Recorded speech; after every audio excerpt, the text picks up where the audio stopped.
bahkan mungkin banyak yang profesor. Kita ini hari ini terkecoh oleh satu orang yang kesurupan namanya Linda.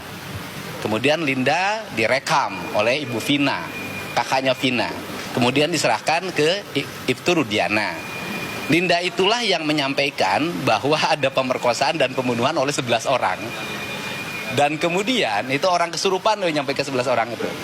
Kemudian 3 orang yang dinyatakan DPO itu dan 2 orang di-delete ya, dianulir oleh Polda Metro Jaya, itu Polda Jabar itu berdasarkan keterangan Sudirman yang sekolahnya 17 tahun baru lulus SD.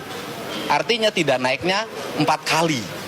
Dan kita tahulah Sudirman tidak memiliki kapasitas daya pikir yang cukup untuk memberikan penjelasan hukum yang berakibat pada terpenjaranya orang lain. Dan Sudirman saya yakin kalau ditanya hari ini beda lagi. Ini yang terjadi. Disebutkan sama polisi kalau yang pidana sudah inkrah, kasusnya itu gimana Pak? Iya, sudah inkrah kan memang proses hukumnya sudah dijalani. Saya katakan hukum formalnya kan sudah inkrah. Yang saya perjuangkan adalah hukum esensial, hukum substansial, dan hukum kebenaran yang sejati. Dan itu masih ada ruang namanya PK. Dan ini adalah para kuasa hukum yang akan memperjuangkan PK-nya. Dan laporan ke Mabes Polri bagian dari upaya PK hukum kita. Silakan Bang, barangkali. Oke, baik rekan-rekan sekalian, kami dari tim kuasa hukum hari ini memang betul mendapatkan kuasa daripada terpidana dan maupun dari keluarga terpidana untuk melaporkan 2 orang ya yang bernama Aib dan Dede. Kenapa kami laporkan? Oleh karena kesaksian Aib dan Dede inilah yang cikal bakal ya menjadi dasar untuk klien kami ditangkap, diproses lalu dipidana seumur hidup. 7 diantaranya masih mendekam dalam penjara. Perlu kami sampaikan melalui hari ini bahwa kami di sini bukan untuk menyalahkan institusi manapun. Kita ingin mencari kebenaran ya yang hakiki ya kan berdasarkan fakta-fakta yang ada. Dan saya selaku kuasa hukum juga berkali-kali sampaikan ini nggak tepat kalau kita hanya menyalahkan institusi kepolisian. Karena ini bukan semata-mata kesalahan dari institusi kepolisian. Memang betul peristiwa ini disidik pertama oleh institusi kepolisian, tetapi sudah P21, sudah diterima oleh kejaksaan dan sudah didakwa. Ya, lalu dakwaan jaksa sudah diakui oleh pengadilan dan sudah divonis di tingkat 1 dan diuji di banding dan bahkan kasasi. Artinya kami memperjuangkan yang tadi disampaikan oleh Kang Dedi adalah bahwa kami akan memperjuangkan secara hukum tentunya. Dan di sini sekali lagi jangan ada seolah-olah ingin kita menargetkan satu institusi tertentu. Tidak ada.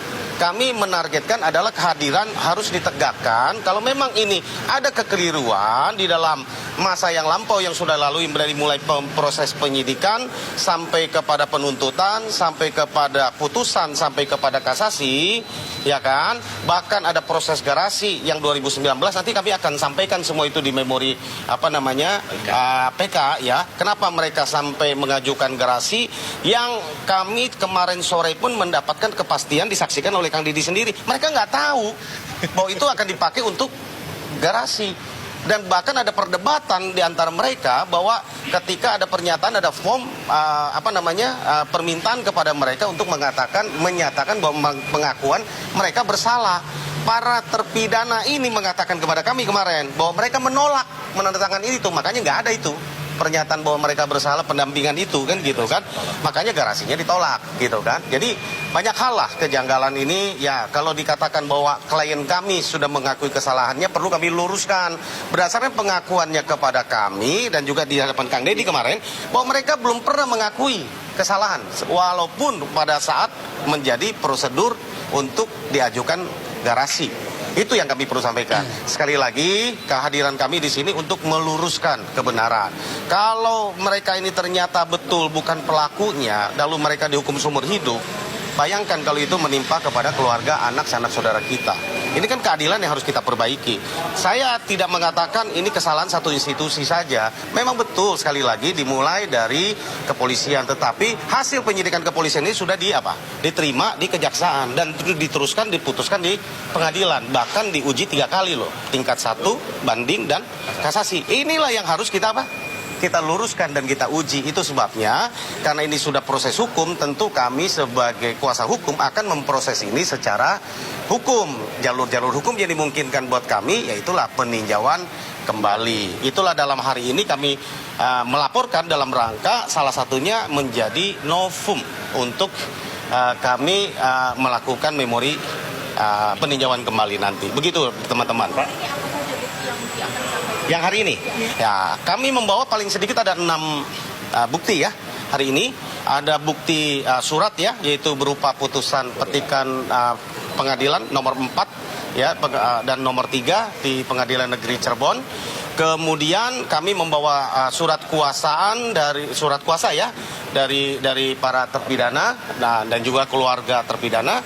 Kami juga membawa bukti surat pernyataan dari para saksi maupun dari para terpidana itu sendiri masing-masing. Banyak sekali, bahkan saksi baru yang menguatkan apa yang disampaikan oleh Aib dan Dede itu adalah patut diduga tidak benar. Maka kita uji kan gitu kan, membawa ke bukti-bukti ini kita akan laporkan kepada teman-teman di Barreskrim.